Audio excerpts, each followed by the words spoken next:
Hey guys, it's Crystal, and today let's talk about those new iPhones that are coming out, all the new Apple stuff coming very soon because we're like days away from the Apple event, and I'm so excited. And I just can't hide it. Hey. Now, there is so much to be excited for, and I feel like you guys probably have seen so many of these videos with all these rumors and leaks. It feels like there's something new every single hour of the day pretty much. But I'm going to start with what I'm most excited for right now, which is the iPhone XS, specifically the bigger version of it, whatever it's going to be called. There's a bunch of names floating around for it. The most recent one, the iPhone XS Max. What happened to Plus? But it might still be called Plus. It might not be anything at all. It might just be iPhone XS in 3 different sizes. Some people are saying that. The whole name thing right now is all over the place. I know there's a bunch of jokes going around with the XS. To me, it just looks like an extra small, like iPhone extra small, and I think of a little baby phone. But I'm excited for the bigger version of that, the 6.5 inch, because even though I've gotten pretty used to this size, I feel like this is a perfect size phone for my hand. I've always used bigger phones. I've always gone for the bigger screen. I like having more screen to watch videos. There's also possibly going to be a bigger battery in the bigger version of the iPhone XS, which is really needed for me because this battery is always dying before the end of the day for me. So yeah, that'd be amazing.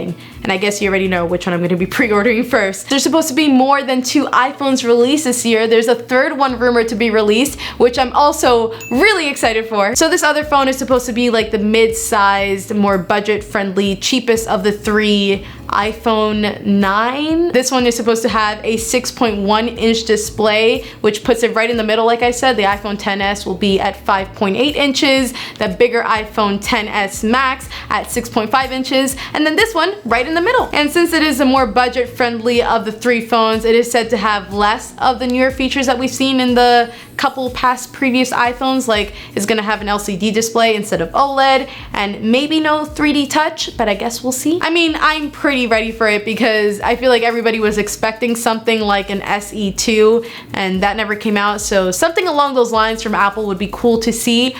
But it's probably still gonna be pretty expensive. Like, I'm gonna guess around $700 or $800, which, I mean, is cheaper, but it's still a lot. So I'm also really excited to see potentially faster wireless charging in these new iPhones. I mean, I already said like a bigger battery would be cool, but even if we don't see that and we just get better wireless charging, that'd be amazing. Like, I'd gladly accept, because let's be real, wireless charging isn't the fastest right now. Like, it isn't the fastest way to charge your phone. And even though I love it, I love using it, I use it here in the house. There's a wireless charger in my car that's built in. Like, it's so cool, but it's not the most like quickest and most reliable way to charge your phone right now. So if they could somehow get that wireless charging up with it, like it's been around for so many years, like let's get it a little bit better, that'd be amazing. And of course, I'm gonna be excited for new colors on the iPhone. There's a couple things floating around in terms of what colors we're gonna see, but I feel like we're all pretty confident in at least one color, that gold that we've been seeing everywhere. We saw it even on the invites for the event on September 12th. So yeah, that it's like a subtle, like kind of a little bit of a copper tone gold. Probably gonna be beautiful. But as much as I'm excited for that new gold color, I do hope that when I see it in person, it's just a little more rose goldy than gold.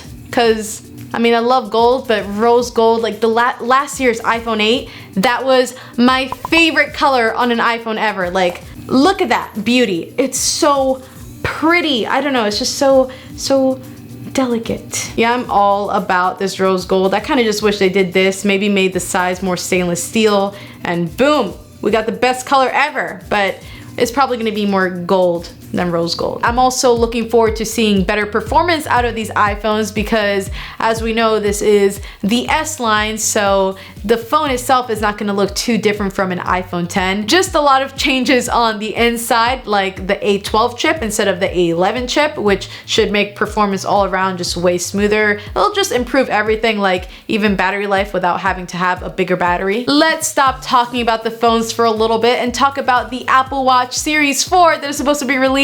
The rumors just have me so excited for it. Like, it looks really good. A lot of the pictures show the watch with that same gold color that we were talking about with the iPhone that's supposed to happen, which also looks beautiful. Like, it just looks more shinier and more stainless steel looking. Also, the red circle that we saw on the Series 3 is supposed to be a lot cleaner looking. Like, a lot of the pictures show that circle becoming a nice thin red line is much more subtle. It just looks a lot better. But besides that, the new displays on the Series 4 are supposed to be rounded and not square anymore like we saw on the older watches, so we'll be able to see more on the display, and also it'll give it more bezel-less look. And of course, the whole watch itself is supposed to be slimmer. There's also some rumors going around that the power button on the side is going to have a taptic engine, so it's not going to be an actual button anymore like we saw on the home buttons on the iPhone.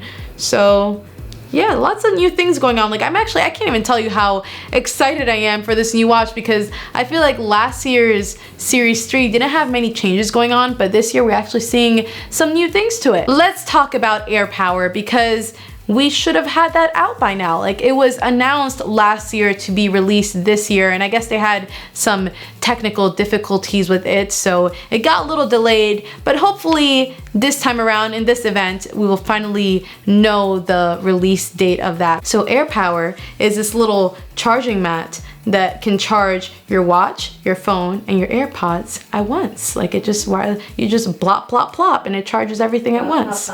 Plop, plop, plop. Also, we might see new iPad Pros in a couple days, more bezel-less, more iPhone 10 looking with that rounded display, just like we were talking about with the Apple Watch, but just like a big version. So it's basically gonna look like a big iPhone 10. It's not even gonna have a home button, so no Touch ID. It's just gonna move on to Face ID most likely, which will be really cool to see on an iPad Pro. I mean, we might not even see headphone jacks anymore on these new iPad Pros, so it's really following the footsteps of the latest iPhones. So those are the things that I'm most excited to see this coming Wednesday on September 12th. And I know there's some crazy rumors that I didn't even mention, but I'm just trying to be realistic. Like, some of the things that I mentioned might not even happen, but I guess we'll see. And definitely stay tuned for my thoughts after the event. And of course, let me know in the comments below what you guys are most excited to see. Also, if you missed last week's video, there's a Note 9 giveaway going on. So if you want a chance to win a free new Note 9, make sure you enter. I have that link in the description below.